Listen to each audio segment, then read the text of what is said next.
The church bells had already begun to ring when Odette Vale heard her sister's bedroom window creak open in the dark. She had been carrying a basin of warm water down the hallway, meant for her sister's hands on this, her wedding morning, when the sound stopped her cold. No one used that window. It stuck in the frame and groaned like an old man's knees.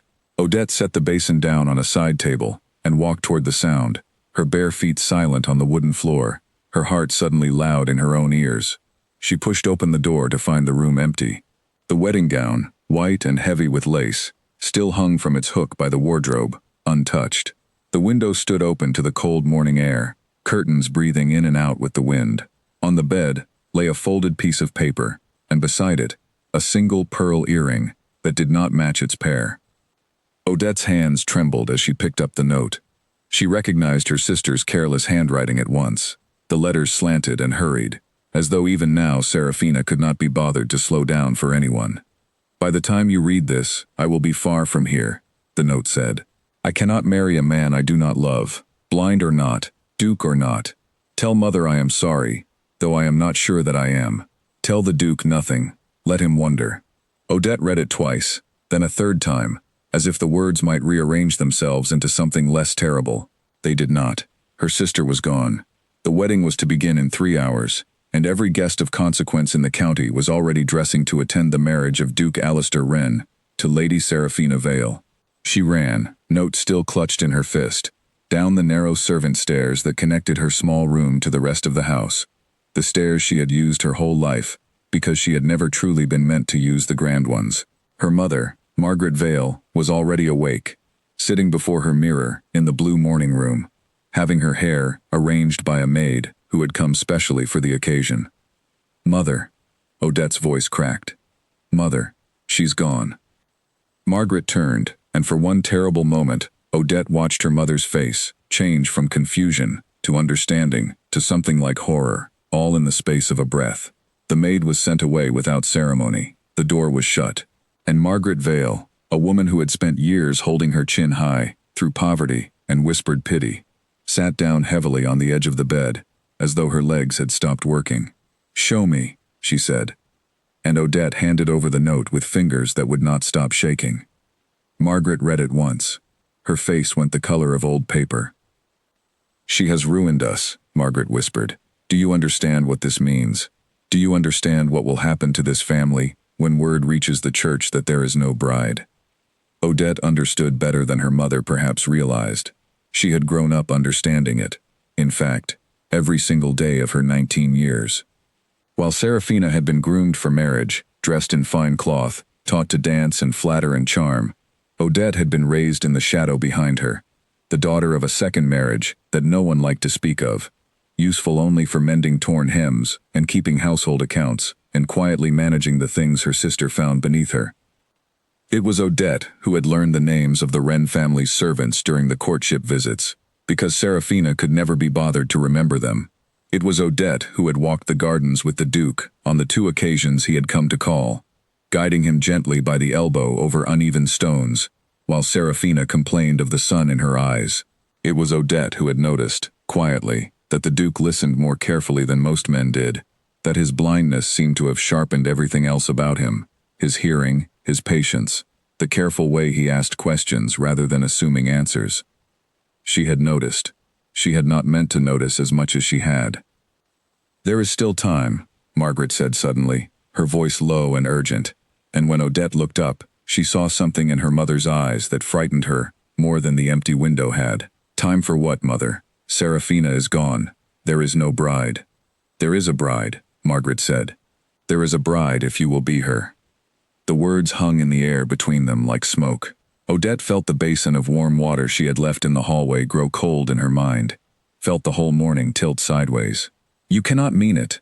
"I mean it entirely." Margaret rose and crossed the room, taking Odette by both shoulders, her grip tighter than it needed to be. "Listen to me. The Duke has never seen either of your faces. He does not know Serafina's voice as well as he thinks, not truly, not after only 2 visits and a handful of letters read aloud by others. The veil will cover you completely, as is proper. No one outside this house need ever know the difference, not the guests, not the priest, not a single soul who was not born to this family.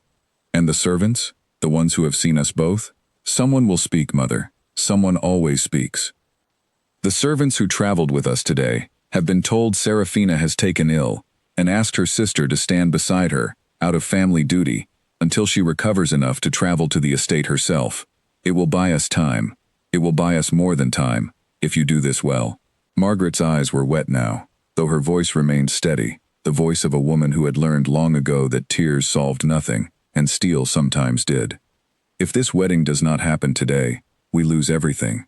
Odette, the house, what remains of your father's name, the roof over your own head. Do you understand what will become of us? Odette did understand. She had understood it for years, in the quiet arithmetic of unpaid bills and patched dresses, in the polite refusals when tradesmen asked for payment on old debts, in the careful, exhausting math her mother did every single week just to keep the family from ruin. She understood that a marriage between Serafina and the Duke of Rennes had never truly been about love. It had been about survival. He deserves to know, Odette said quietly. Whatever happens, he deserves the truth. He will know a marriage happened, and a wife stood beside him, and vows were spoken. That is not nothing. That is more than most men receive on their wedding day. Margaret's hands tightened. You have always been the sensible one, Odette, the kind one. I am asking you, for this family, to be brave as well. There was no more time to argue. Somewhere below, Odette could hear carriage wheels on the gravel drive, the first of the guests arriving early.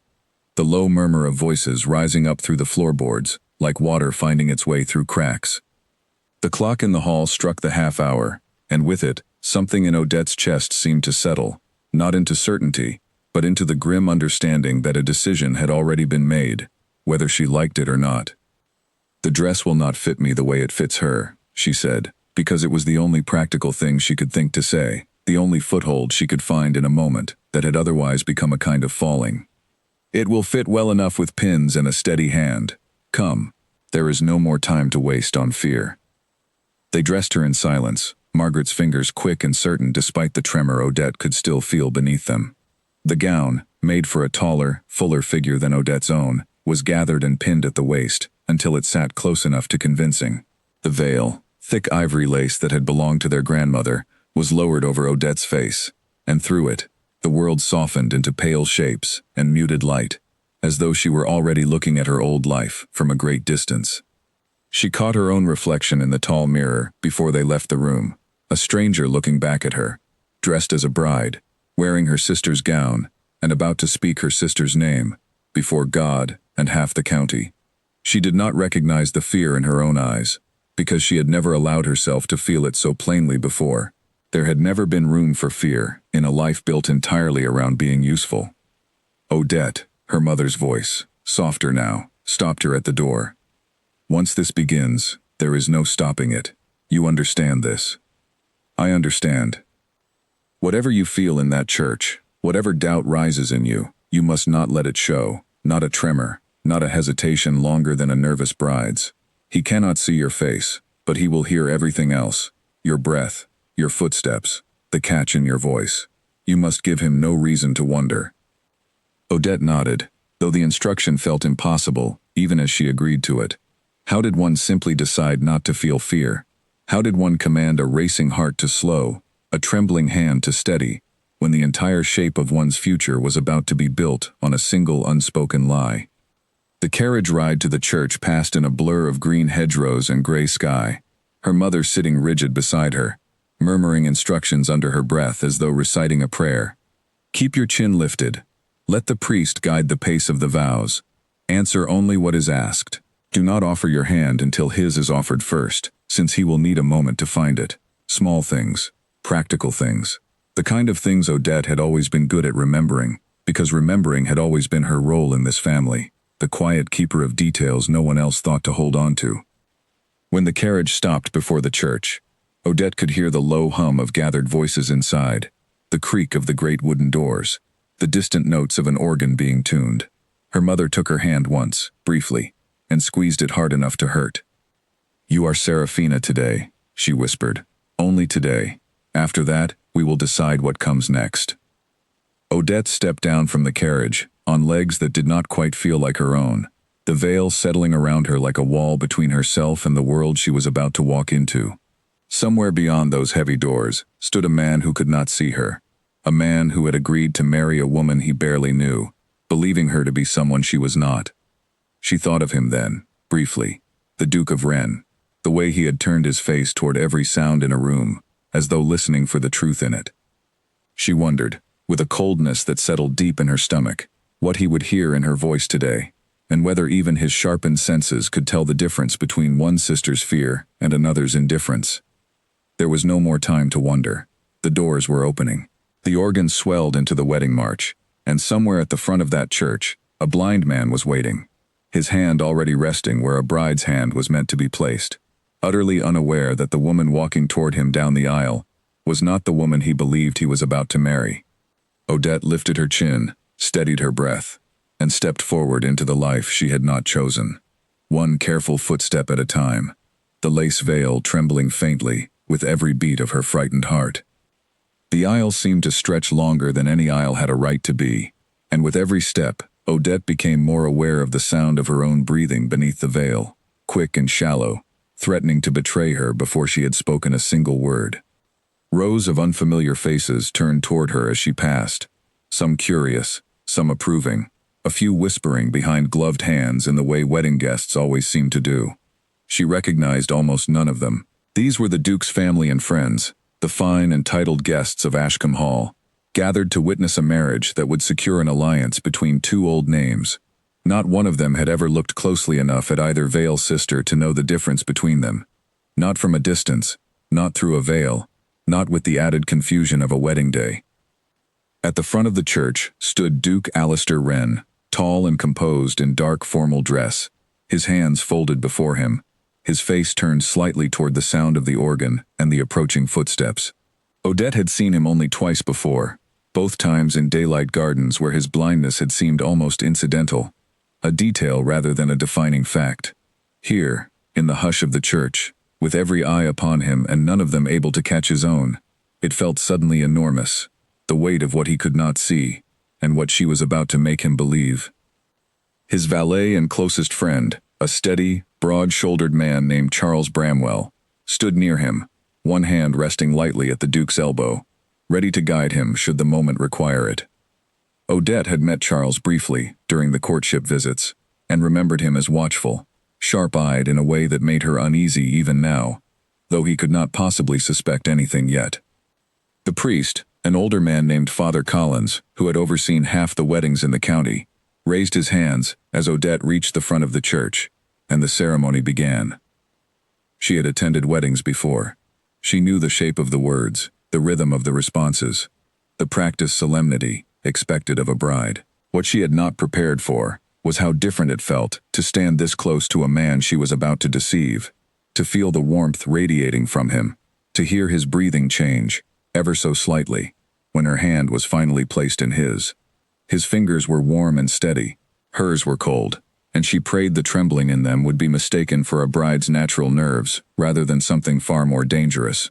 "Do you take this woman," Father Collins intoned, "to be your lawfully wedded wife, to have and to hold, from this day forward, in sickness and in health, for as long as you both shall live?" "I do," Alistair said, his voice low and clear, without hesitation.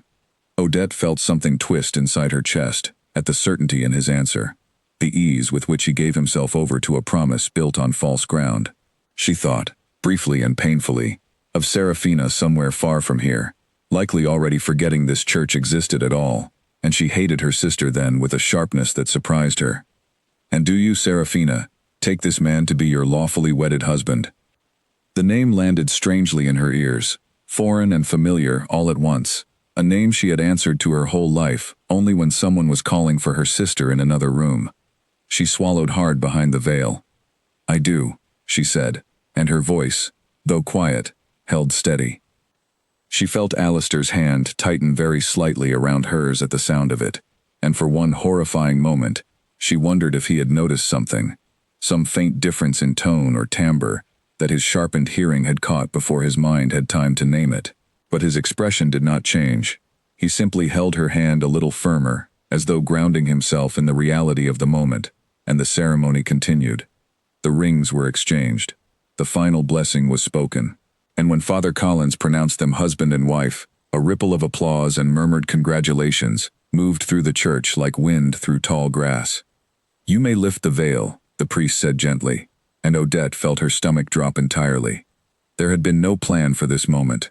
In the chaos of the morning, in the frantic pinning of a gown, and the whispered instructions about posture and silence, no one had thought far enough ahead to consider what would happen when the veil was expected to rise and reveal the bride's face to her new husband, even one who could not see it, and to the gathered guests who very much could. For one frozen second, Odette did not move. Then Charles Bramwell stepped forward, his voice smooth and practiced, clearly accustomed to smoothing over small moments for his blind employer. "Perhaps we might save that tradition for a more private moment, given the excitement of the day," he suggested, addressing the priest rather than the bride, and Father Collins, eager to keep the ceremony moving and unwilling to argue over custom, simply nodded and gestured them toward the register to sign their names. Odette exhaled slowly behind the lace, grateful for a delay she had not engineered, and had no right to expect twice. Signing the register presented its own quiet danger. She had practiced her sister's signature only once, hurriedly, in the final minutes before leaving the house, copying it from an old letter with a shaking hand, while her mother watched over her shoulder and murmured corrections. Now, with the priest and several witnesses watching, she took up the pen and wrote the name Serafina Vale, in looping, unfamiliar letters, praying the resemblance was close enough to pass an unsuspecting glance. No one questioned it. Why would they? No one in that church had reason yet to imagine that anything about the day was other than it appeared. The wedding breakfast that followed was, in some ways, easier than the ceremony itself, because it allowed Odette to remain quiet, to let others carry the conversation, to smile faintly behind her veil, and accept congratulations with brief, careful words. She had always been the quieter sister.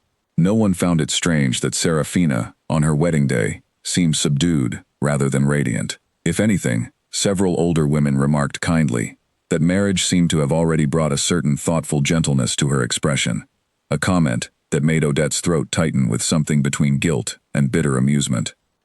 It was Alistair himself who unsettled her most, not through suspicion, but through kindness. He leaned toward her during a quiet moment at the long banquet table, his voice pitched low enough for only her to hear. "You have been very quiet today," he said. "I hope that is nerves and not regret." "It is only nerves," she answered, and it was, in its own strange way, entirely true. "I confess I have been nervous as well," he said, and there was something disarming in the honesty of it, something that did not match the picture she had built in her mind, of a duke marrying purely for advantage and family alliance.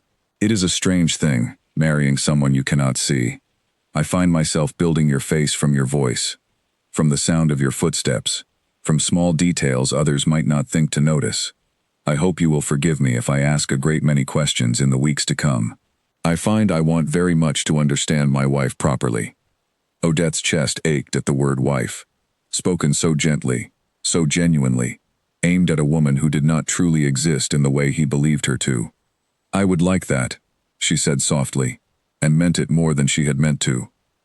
By the time the carriages departed for Ashcombe Hall late that afternoon, Odette had begun to understand that the greatest danger she faced was not discovery through some careless slip of the tongue or a misplaced signature.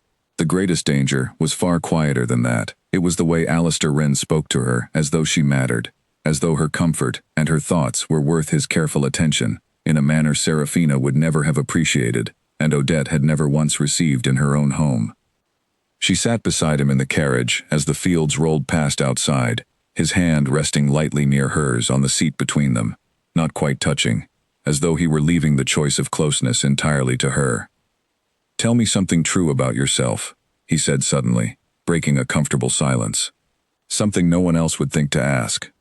Odette hesitated, the veil still lowered, though there was no one left to see her face but him, and he could not see it regardless. "I have always loved gardens more than ballrooms," she said finally, choosing the safest true thing she could offer. "I would rather spend an afternoon among roses than an evening among people." Alistair smiled, and it transformed his face entirely, softening the composed dignity he had worn throughout the ceremony into something younger, warmer. Then we shall spend a great many afternoons among roses, he said. I find I have grown rather fond of gardens myself, since I can no longer see them, only smell them, and hear the bees among them. Perhaps you will describe the colors to me, if I ask nicely enough. I would be glad to, Odette said, and behind the veil, unseen by anyone, her eyes filled with tears, she could not entirely explain, born of fear and guilt, and something else entirely, something dangerously close to hope, for a future she had never once believed could belong to her. The carriage rolled on through the gathering dusk, carrying her deeper into a life built on a single unspoken lie, one that had already, in the space of a single afternoon, begun to feel less like deception and more like the strange, fragile beginning of something she did not yet have the courage to name. A hand gripped Odette's wrist in the dark hallway before she even reached her new bedchamber, and she nearly cried out before she recognized her mother's face, pale and urgent in the candlelight. We must speak, Margaret whispered, pulling Odette into a shadowed alcove near the servants' passage, the same kind of narrow, hidden corridor Odette had used her whole life, without anyone thinking twice about it. Quickly, before anyone notices you are missing. Mother, what are you doing here? You were meant to have gone home hours ago. I could not leave without knowing you were settled, without knowing this had truly worked. Margaret's eyes searched her daughter's face, as though checking for cracks. Has anyone suspected anything? Has he asked questions you could not answer? He asked me to describe roses to him, Odette said, and something in her own voice surprised her, a softness she had not expected to feel so soon. He is not what I imagined, Mother. He is kind, genuinely kind. Margaret's expression tightened, not with relief, but with something sharper. Kindness will not save you if the truth comes out. Listen to me carefully, because I do not have long before someone notices my carriage still waiting outside. You must never let down your guard, not even for a moment, not even when he is gentle with you. Especially not then. A man who is kind to his wife will feel the betrayal twice as deeply if he learns she was never truly his wife at all. Then what would you have me do? Confess everything tonight and undo what has already been done before God and half the county? No. Margaret's hand tightened on her arm. You will do nothing of the kind. You will continue exactly as we planned. You are Serafina now, in every way that matters to the world. The real Serafina made her choice when she climbed out that window. She forfeited whatever claim she had to this life the moment she abandoned it. Odette pulled her arm free, more sharply than she intended. And what of the man I have promised myself to under a false name? Does he not deserve some claim to the truth as well? He deserves a wife who will care for him, manage his household, give him companionship in his darkness, Margaret said. You can give him all of that, and better than Serafina ever could have. Is that truly so different from what any marriage promises? Most brides and grooms barely know one another before the vows are spoken. You will simply have more time than most to grow into the truth of it. There was a terrible logic in her mother's words, one Odette could not fully dismantle, even as every instinct in her rebelled against it. She thought of Alistair's hand resting near hers in the carriage, the warmth in his voice when he spoke of roses and afternoons, and she felt the full weight of what she had already begun to build on a foundation of sand. Go home, Mother, she said finally, before someone finds you here and begins asking the very questions we are trying to avoid. Margaret hesitated, then pressed a swift kiss to her daughter's forehead, an unfamiliar gesture that startled them both. You have always been stronger than your sister gave you credit for, she said quietly. Do not prove me wrong now. She slipped away into the dark, and Odette stood alone in the narrow passage for a long moment, listening to the distant sound of the house settling around her, unfamiliar creaks and murmurs she would need to learn, as though this had always been her home. The following morning brought its own quiet trials. Odette woke early, out of long habit, and found herself momentarily disoriented by the size and grandeur of the bedchamber around her, the fine linens, the tall windows overlooking gardens she had only glimpsed the evening before. A soft knock at the door announced the arrival of a maid, a young woman named Hannah, bearing a tray of tea and warm bread. Good morning, Your Grace, Hannah said, setting the tray down with practiced efficiency. The Duke has asked whether you might join him for breakfast in the East Parlor, if you are feeling rested. The title landed strangely on Odette's ears.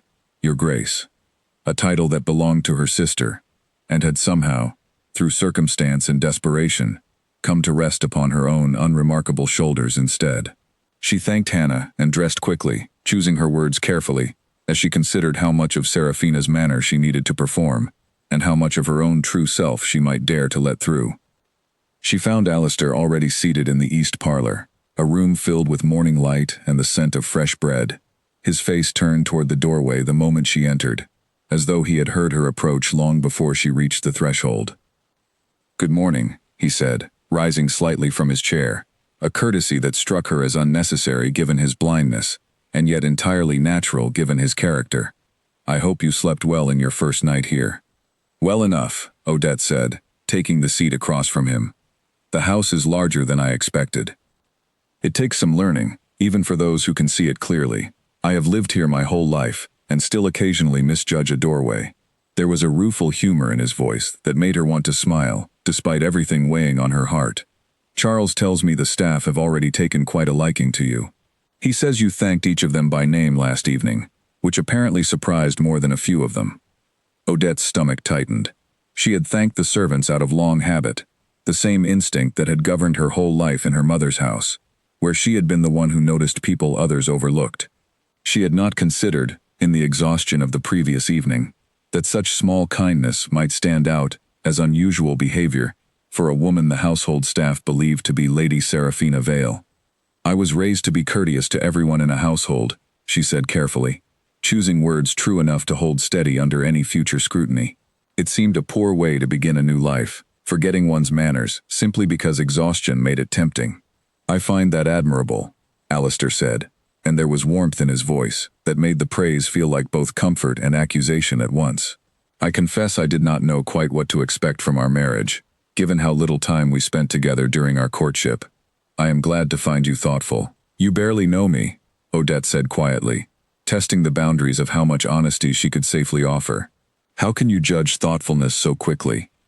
"Because I have spent years learning to judge people by what they choose to do when they believe no one of consequence is watching," Alistair replied. "Sighted people often judge each other by appearances, by expressions carefully arranged for an audience. I have never had that luxury, and so I have learned instead to listen for the truth beneath performance. The way you speak to servants, the care in your voice when you describe small things, these tell me more than any polished conversation ever could." Odette felt the words settle over her like a weight she had not been prepared to carry.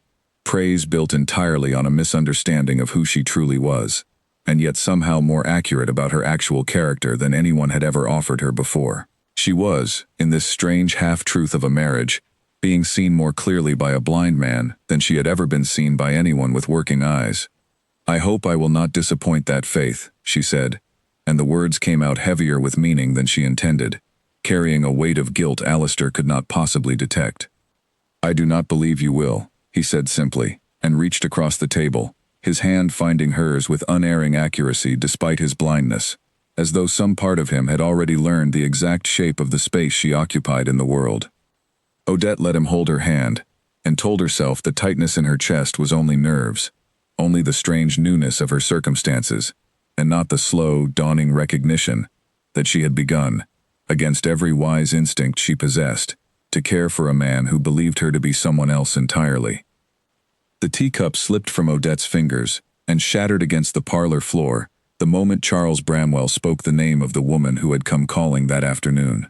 "Lady Beatrice Wren," Charles repeated, watching Odette with an expression she could not quite read, as a maid rushed forward to clean the broken porcelain. "The Duke's aunt on his late father's side. She has come from the north to see how her nephew fares in his new marriage. I believe she was quite fond of your family during the courtship, Your Grace, though I understand she was unable to attend the wedding itself due to travel difficulties." Odette had never heard the name before, which meant, with a cold and sinking certainty, that Serafina had likely met this woman at some point during the courtship, without ever mentioning it to her sister. One more detail Odette had not been given time to prepare for. "Of course," she said, forcing calm into her voice, while her mind raced through every possible danger this new arrival might represent. "I look forward to seeing her again." Lady Beatrice arrived within the hour, a sharp-eyed woman of perhaps 60 years, dressed in dark traveling clothes, with the kind of piercing gaze that seemed to catalogue every detail of a room and its occupants within seconds of entering it. She embraced Alistair warmly, kissed his cheek, and then turned that same assessing gaze upon Odette, with an intensity that made her stomach clench. "Serafina," Beatrice said slowly, studying her. "How strange. You seem different somehow, my dear. Smaller, perhaps, or quieter. Marriage suits you, I think, though I cannot quite place what has changed."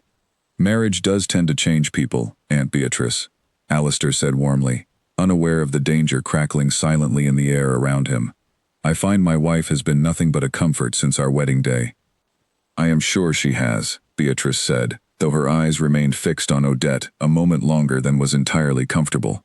"Tell me, my dear, how is your mother keeping? I understand the family has faced some financial difficulty in recent years." The question was casual on its surface, but Odette recognized the trap laid beneath it, the test of whether she would answer as a daughter intimately familiar with her family's private struggles, or as someone who had only recently learned of them secondhand. "Mother manages, as well as any woman can, when circumstances are unkind," Odette said carefully, keeping her answer vague enough to apply to either sister's knowledge. "She has always been resourceful." "Resourceful indeed," Beatrice murmured, and something in her tone suggested she was filing the answer away for later consideration, rather than accepting it fully. "And your sister? Odette, is it? I recall meeting her briefly during one of my visits. A quiet girl, if I remember correctly, always somewhere in the background, managing the household details no one else wished to bother with." Odette's pulse quickened at the sound of her own name spoken aloud in this context, so close to danger and yet safely distant from suspicion, since Beatrice clearly still believed she was speaking to Serafina about her sister, rather than to the sister herself. "Odette has always been the practical one in our family," Odette said, and found a strange, painful honesty in the words even as she maintained the deception. "I owe her more than most people realize." "How generous of you to say so," Beatrice replied, though her expression suggested she found the sentiment slightly out of character for the woman she believed she was addressing. "Serafina Vale, generous, toward her overlooked younger sister. Marriage truly has changed you, my dear."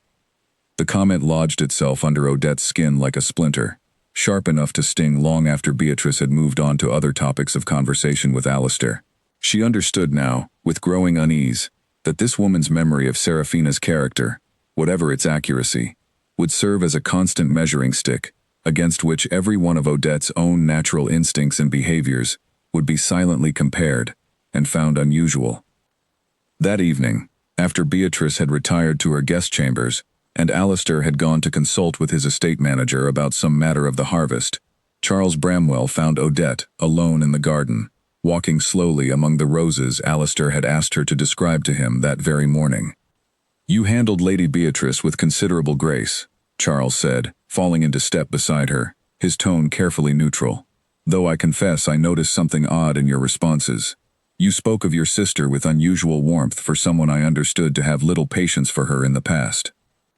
Odette's breath caught, and she chose her next words with great care, aware that Charles Bramwell had proven himself, in the short time she had known him, to be a man who noticed a great deal more than he let show on his face. "Marriage has a way of making one reconsider old grievances," she said. "Perhaps I have simply grown more grateful for what family I have left, now that I have left my old home behind entirely." Charles studied her for a long moment, his expression unreadable in the fading evening light. "That is a generous sentiment," he said finally.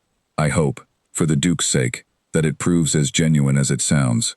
There was something in the careful phrasing of his words that felt less like idle conversation and more like a quiet warning, as though Charles Bramwell had already begun to sense that something about the new Duchess did not quite match the woman he remembered from the courtship visits, without yet having the evidence, or the certainty, to name what troubled him. "Why would you doubt my sincerity?" Odette asked, forcing lightness into her voice she did not entirely feel. "I do not doubt it," Charles said. "I simply find myself curious about the woman my employer has married. He speaks of you with a warmth I have not heard from him since before his accident took his sight. I would not wish to see that warmth built on anything less than solid ground."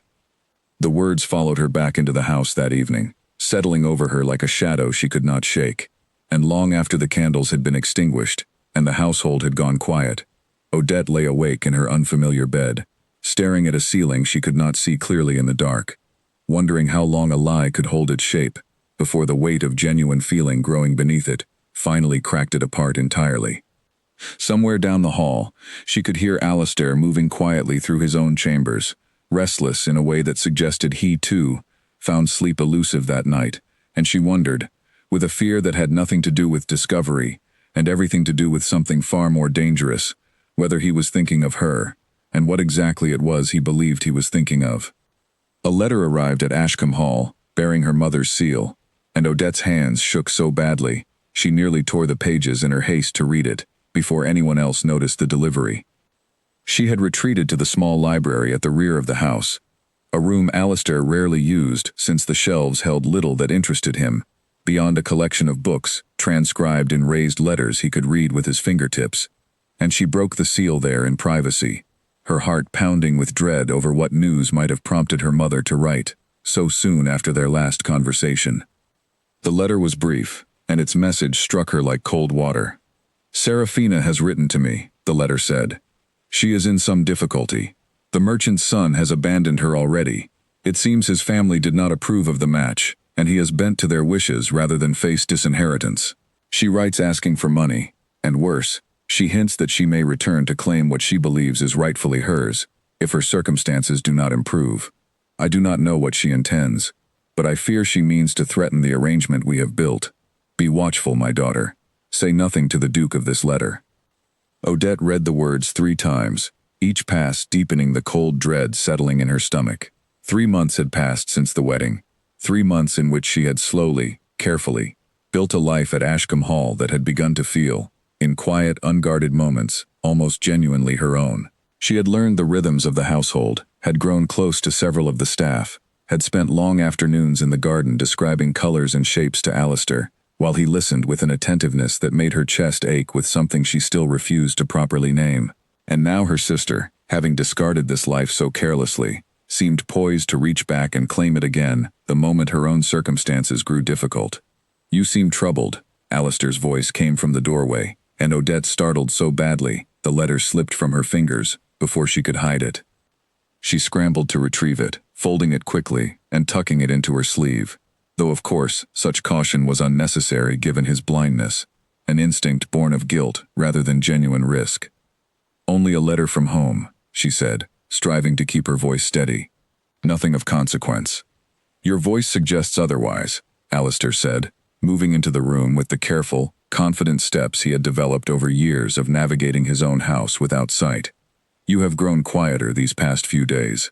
I had thought perhaps I had done something to trouble you, though I confess I cannot imagine what." "You have done nothing," Odette said quickly, and meant it entirely, which somehow made the guilt sharper rather than easing it. "I have simply had a great deal on my mind. Will you not share it with me?" He found his way to the chair across from her with practiced ease, and settled into it, his face turned toward her with patient attention. "I have noticed, in these past months, that you carry your worries alone rather often, as though you have not yet learned that a husband might wish to share the weight of them." The gentleness in his voice nearly undid her entirely. She thought of her mother's warning, of the careful distance she was meant to maintain, and found herself, despite every wise instinct urging caution, wanting desperately to tell him everything: the wedding morning, the empty window, the note left on the bed, the terrible bargain her mother had proposed, and she had accepted out of fear and duty, rather than any true desire to deceive him. "My family has always carried its difficulties quietly," she said instead, choosing a truth small enough to be safe.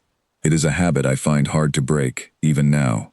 "I understand something of carrying difficulties quietly," Alistair said, and there was a rare rawness in his voice that made her look up sharply, forgetting for a moment that he could not see the attention she gave him. "When I lost my sight, I spent nearly a year refusing to speak of it to anyone, as though silence might somehow undo what had happened. Charles finally told me, quite bluntly, that my silence was doing far more damage than the blindness itself ever could. I have tried, since then, to be more honest about my struggles, though I confess it remains difficult." "How did you lose your sight?" Odette asked, the question slipping out before she could consider whether it was appropriate to ask, a question born of genuine curiosity, rather than any strategy of deflection. Alistair was quiet for a long moment, his fingers tracing an absent pattern on the arm of his chair. "A fire," he said finally. 3 years ago, in the east wing of this very house. I went in to help pull servants free from the smoke, and something struck me across the face. A falling beam, the doctors believed, though I remember very little of the moment itself. When I woke, the world had simply gone dark and never returned. That was a brave thing to do, Odette said softly, and meant it entirely. Foolish, more likely, Alistair said, though something in his tone suggested he did not entirely believe his own dismissal. Charles has told me many times that a wiser man would have waited for help rather than running into a burning building himself, but I have never regretted it, even knowing what it cost me. The servants I pulled free that night are still alive because of that choice. I find that easier to live with than the alternative would have been. Odette studied him in the quiet aftermath of his story, seeing him suddenly not as the composed, dignified duke the world presented to itself, but as a man who had once run toward danger without hesitation, because other people's lives had mattered more to him than his own safety. It struck her, with painful clarity, how deeply she had come to admire this man in the short months of their marriage, and how impossible it now felt to imagine confessing the truth of her deception without losing him entirely. "I am glad you survived it," she said quietly, "even at such cost." "As am I, now more than ever," Alistair said, and reached across the small space between their chairs to find her hand, his fingers closing gently around hers.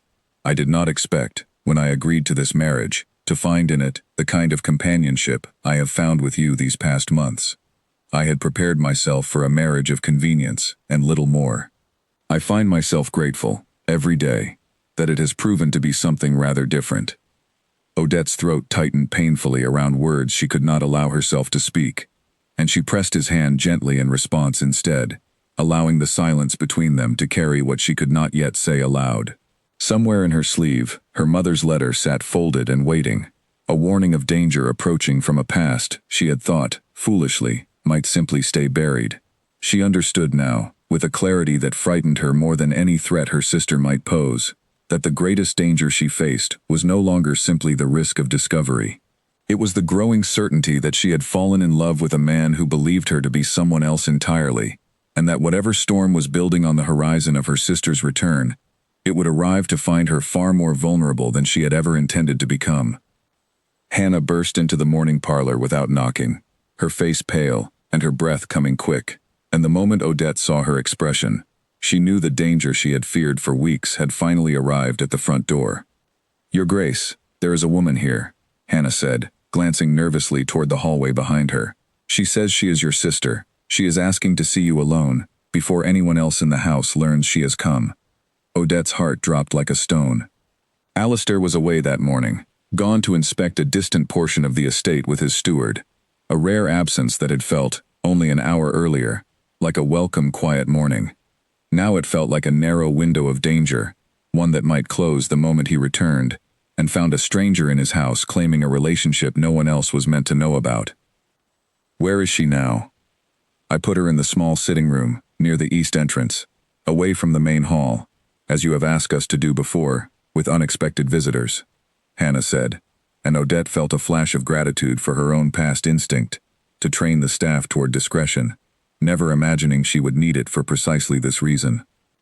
She found Serafina waiting in the small sitting room, thinner than Odette remembered, her once immaculate appearance now road-worn and shabby, her traveling dress stained at the hem, and her eyes holding a hard, calculating glint that Odette recognized all too well, from a lifetime of watching her older sister navigate the world, through charm and manipulation, whenever charm alone failed to serve her purposes.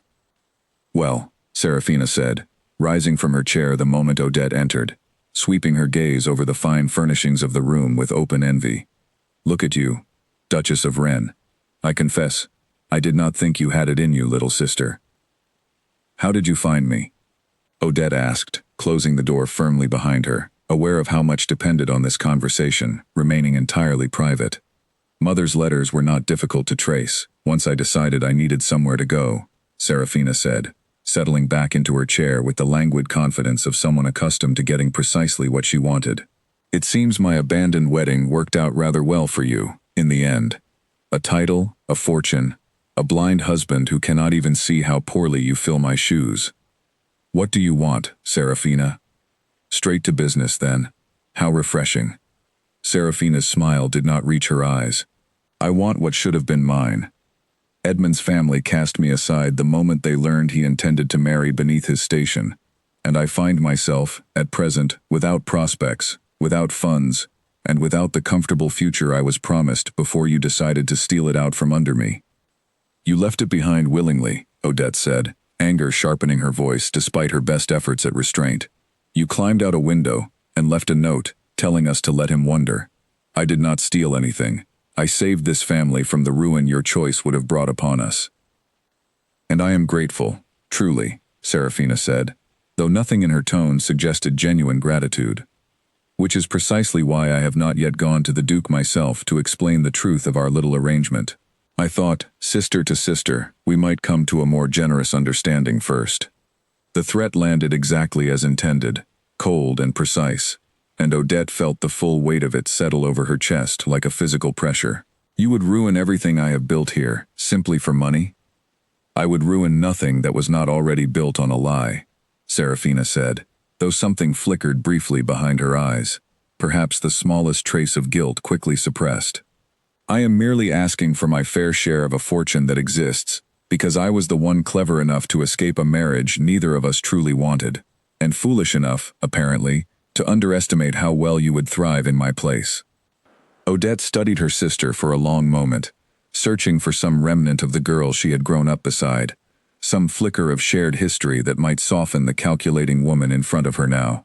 She found little of it, and understood, with a heavy resignation, that Serafina had likely always possessed this hardness beneath her charm, simply hidden well enough that Odette, in her own quiet corner of the household, had never been forced to witness it directly, until circumstances stripped away the pretense entirely.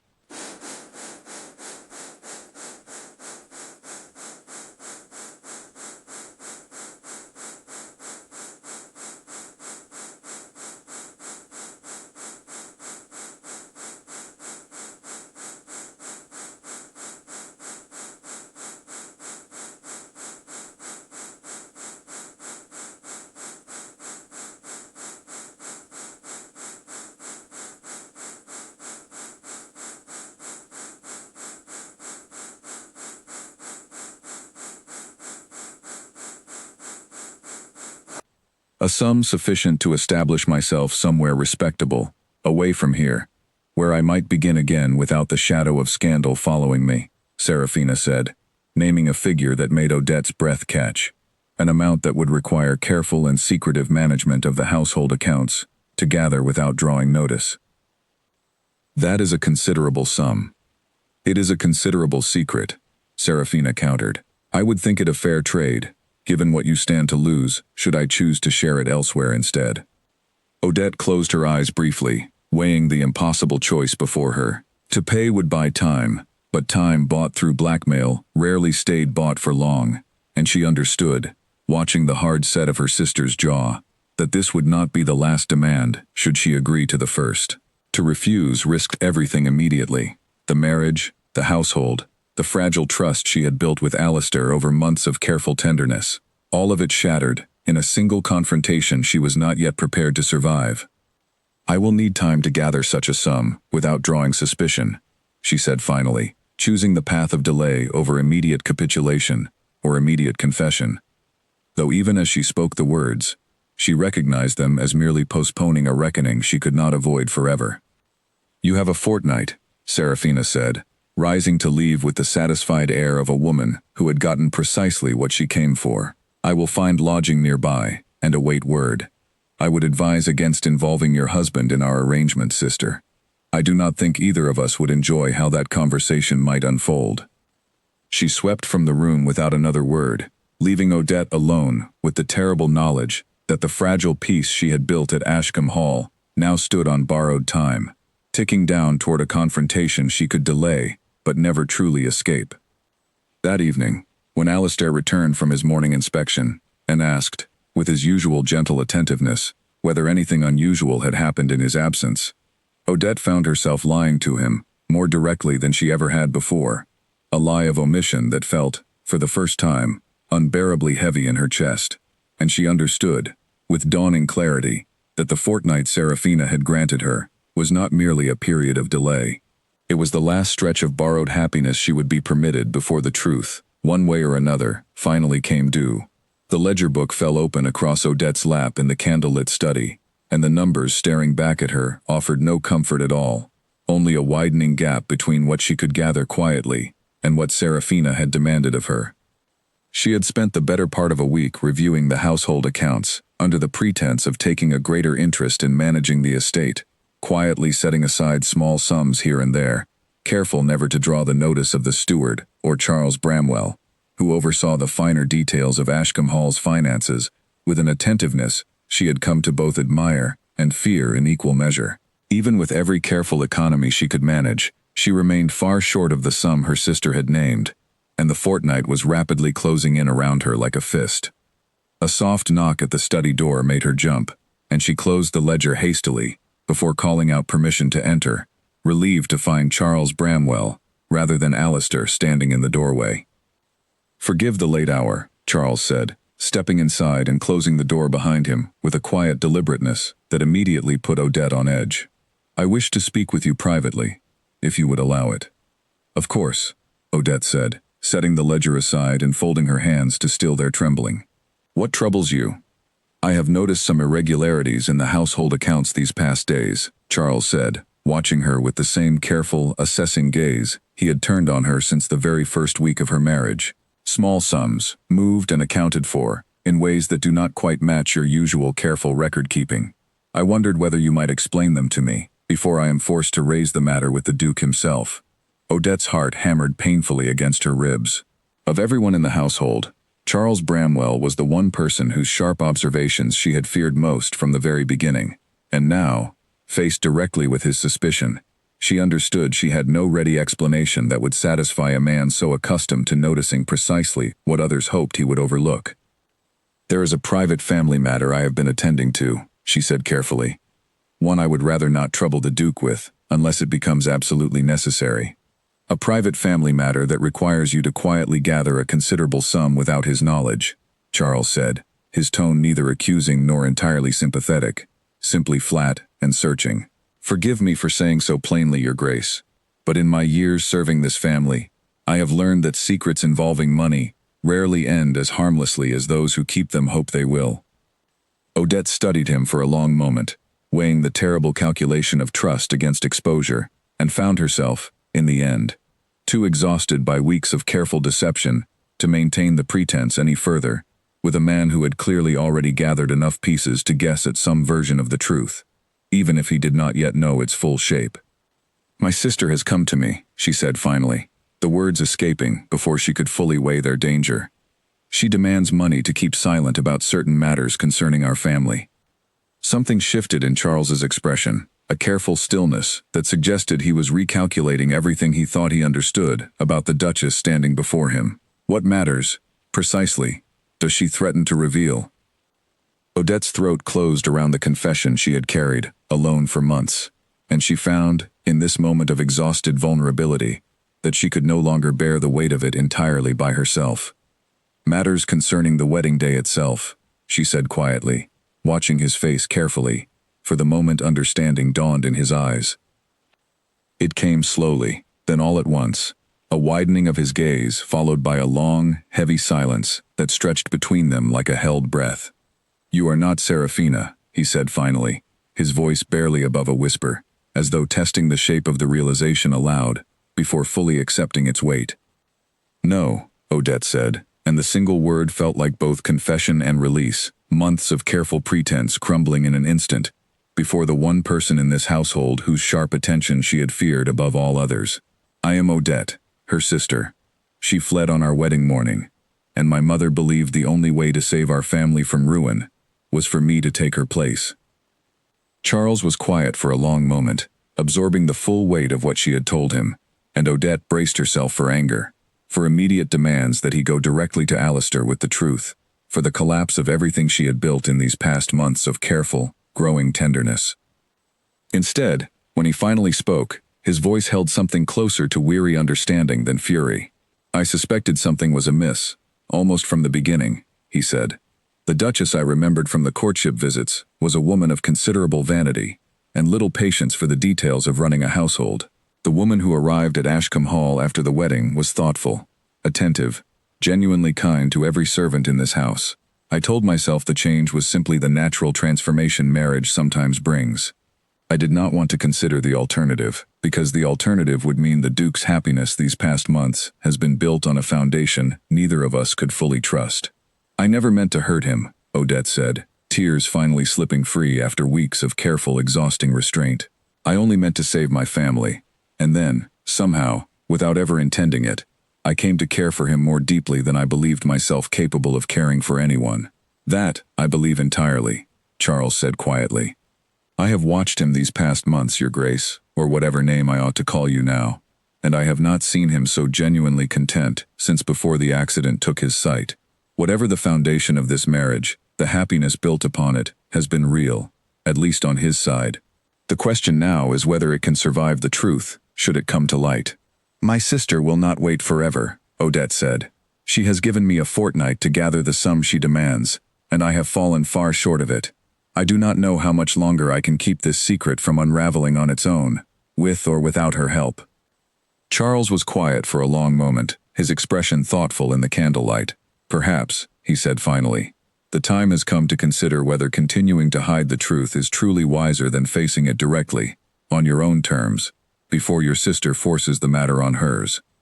Odette looked up at him, hope and terror warring equally in her chest at the suggestion, understanding that he had just handed her a choice she had been avoiding for weeks, one that could either free her from the exhausting weight of her deception or cost her everything she had come to treasure in this house, depending entirely on how a blind man's heart chose to receive the truth once it was finally spoken aloud.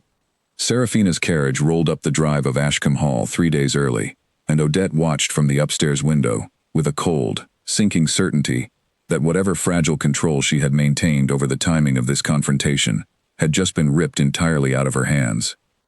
She hurried downstairs, her heart pounding, only to find that Seraphina had not requested a private meeting this time.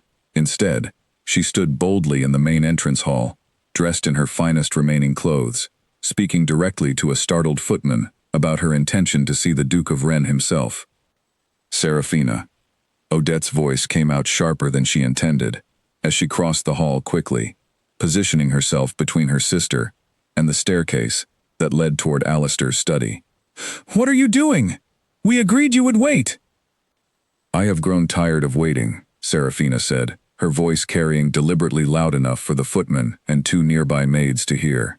"I find I have decided the arrangement between us was never fair to begin with.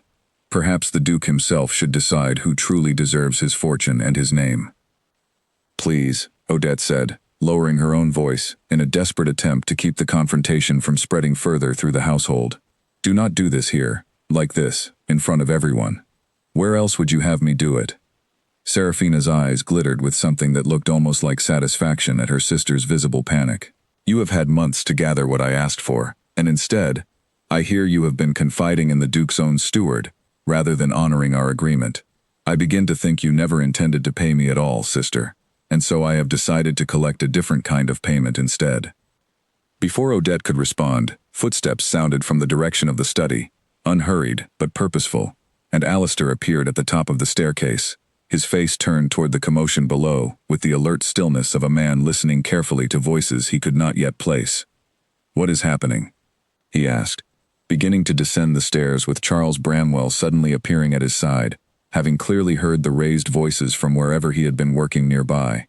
"Your Grace," Seraphina called out, before Odette could stop her, sweeping forward with a dramatic flourish, entirely characteristic of her nature. "I have come to reveal a truth you deserve to know. The woman you married is not who you believe her to be." The hall fell utterly silent, every servant present frozen in place, watching the scene unfold with wide, disbelieving eyes. Odette felt the blood drain entirely from her face, the moment she had feared and delayed for months finally arriving, not on her own careful terms, but thrust upon her in the worst possible way, in front of the entire household, with no chance to soften the blow or explain herself before the accusation landed.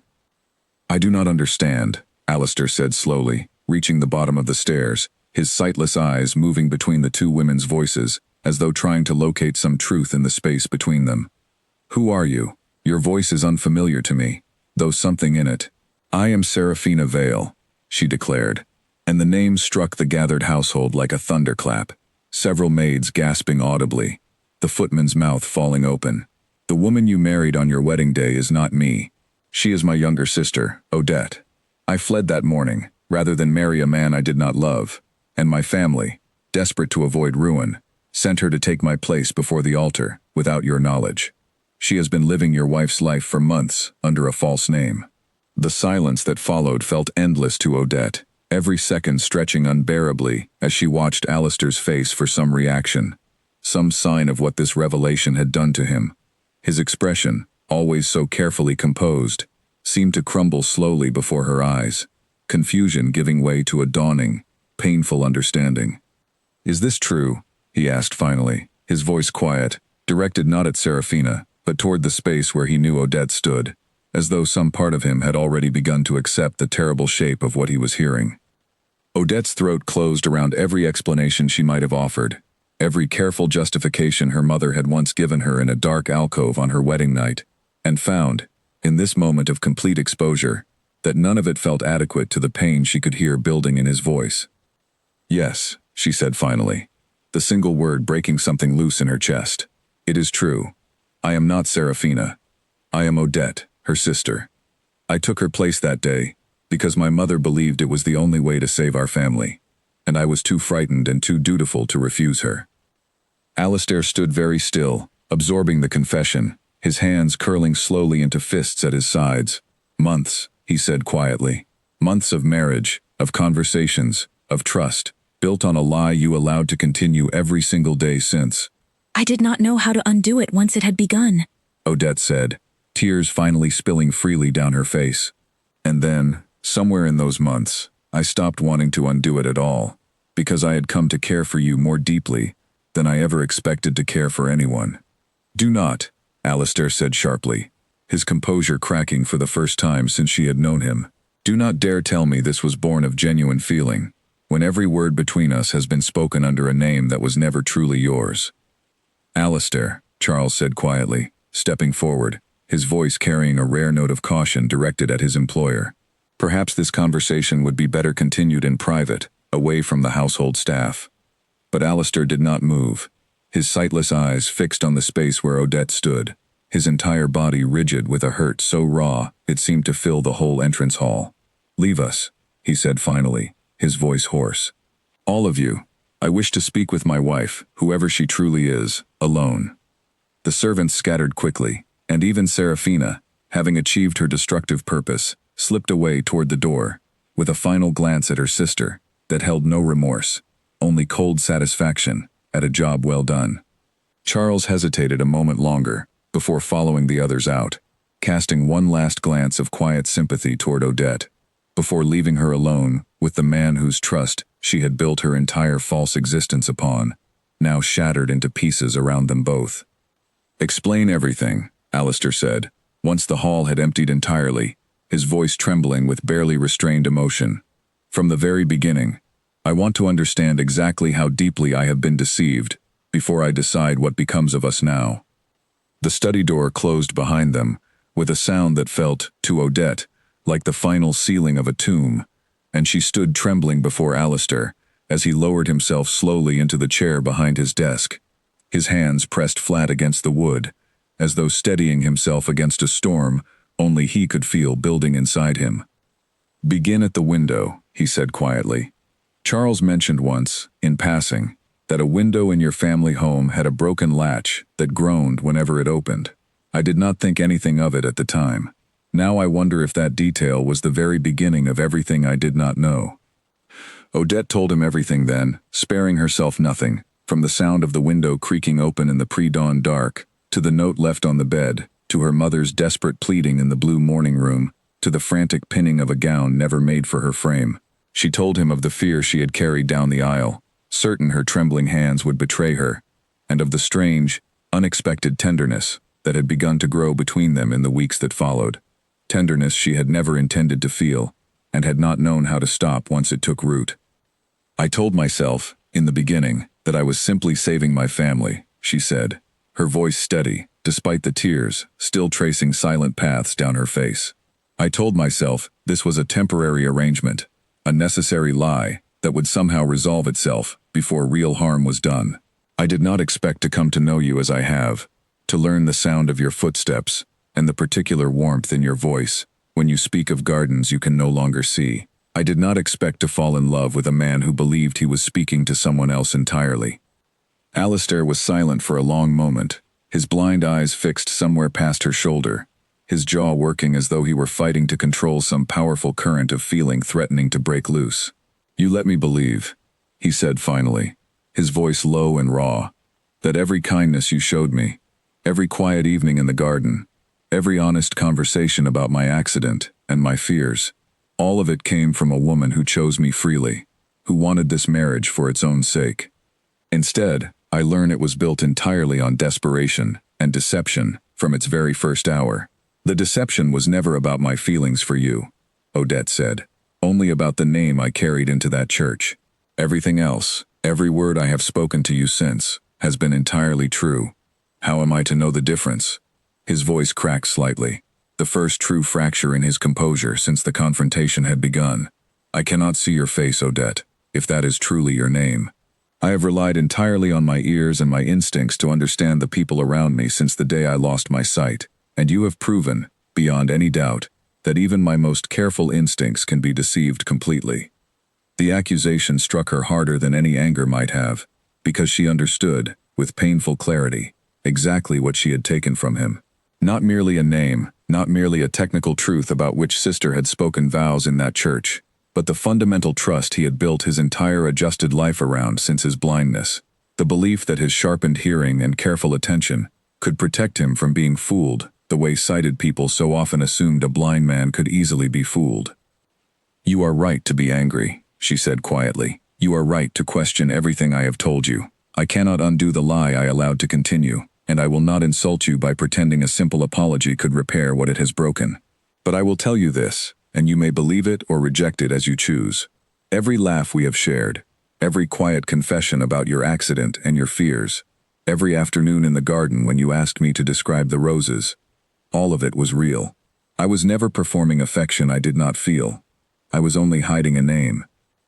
Alistair rose from his chair and moved toward the window, his hand finding the frame with the same unerring precision she had watched him navigate this entire house with since the day she arrived.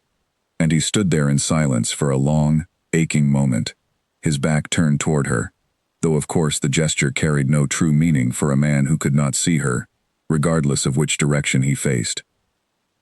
"Charles knew," he said finally, not quite a question. "He guessed, some days ago. I confirmed it to him, only because I could no longer bear carrying the secret entirely alone. He urged me to tell you the truth myself, before circumstances forced it upon us in a worse way. I intended to. I simply ran out of time before my sister decided to force the matter herself. And if she had not come here today," Alistair said, his voice quiet but sharp with something close to accusation, "would you have told me at all? Or would you have simply continued, indefinitely, allowing me to live an entire life beside a woman whose true name I did not know?"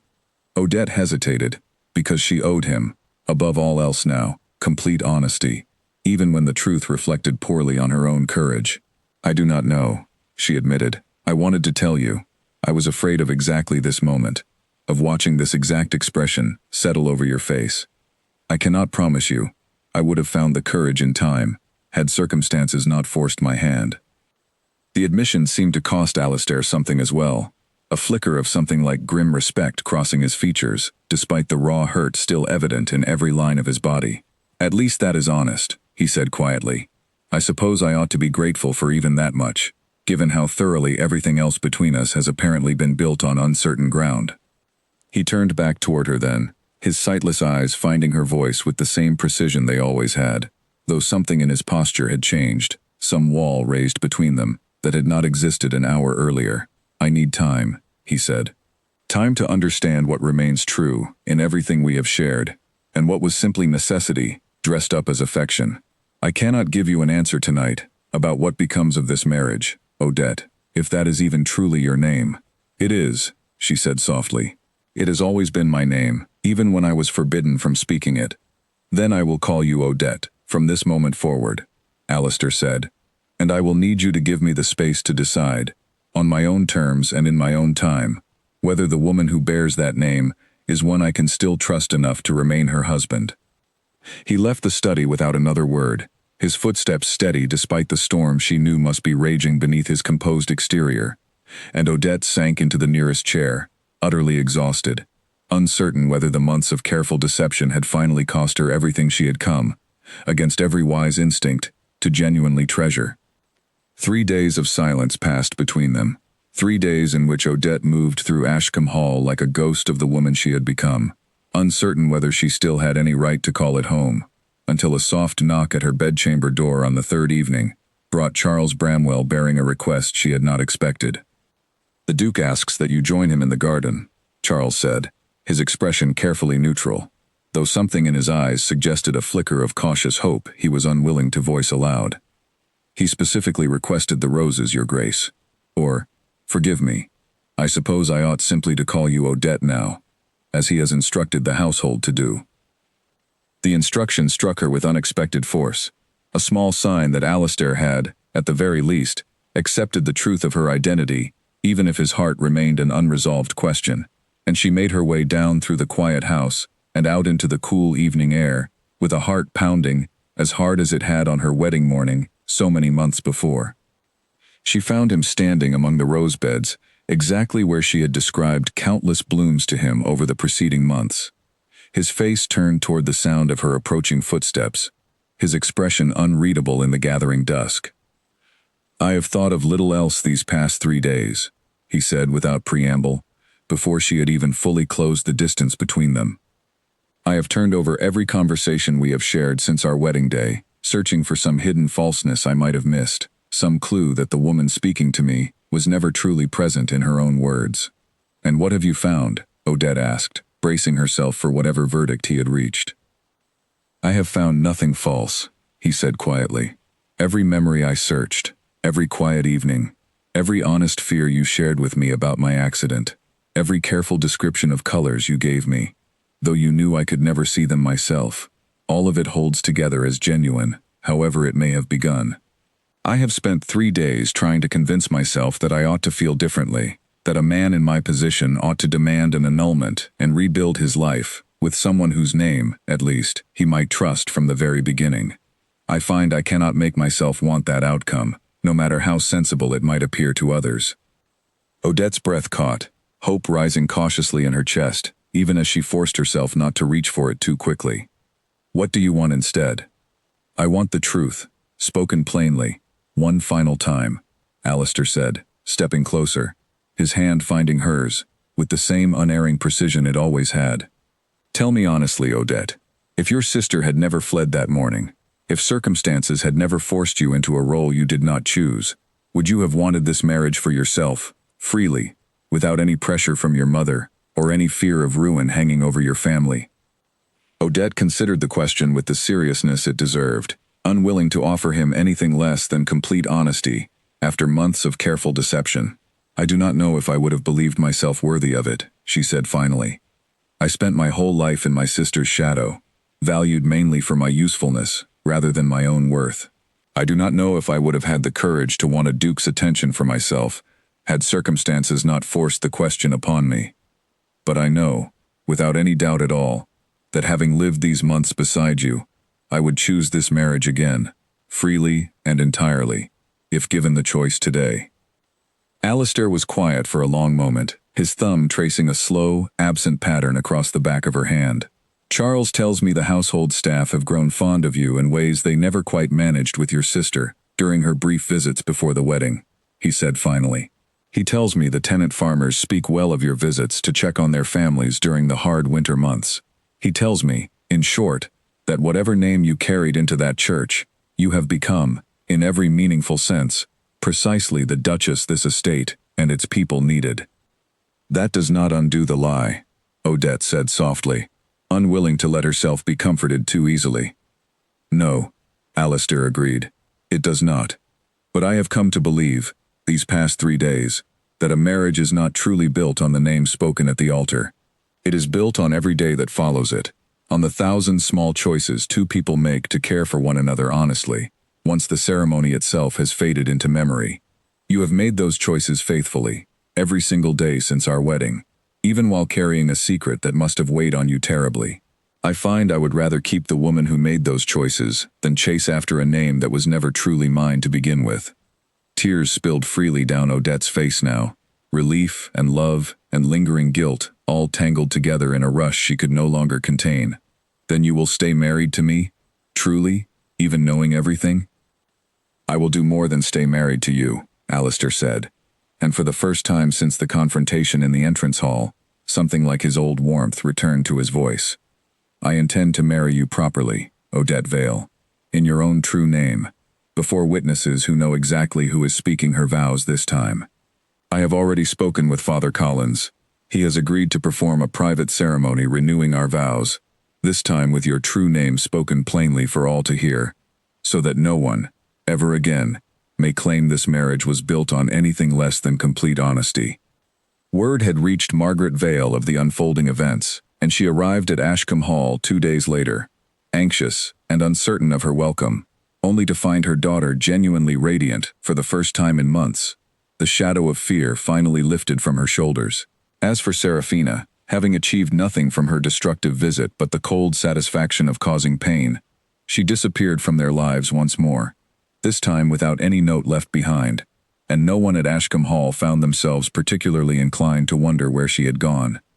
The second wedding, held quietly in the small chapel on the estate grounds with only close family and household staff in attendance, carried none of the frantic fear of the first.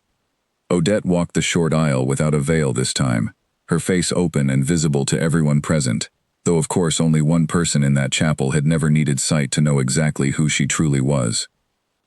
Do you take this woman, Odette Vale, to be your lawfully wedded wife, Father Collins intoned, to have, and to hold, from this day forward, in sickness and in health, for as long as you both shall live?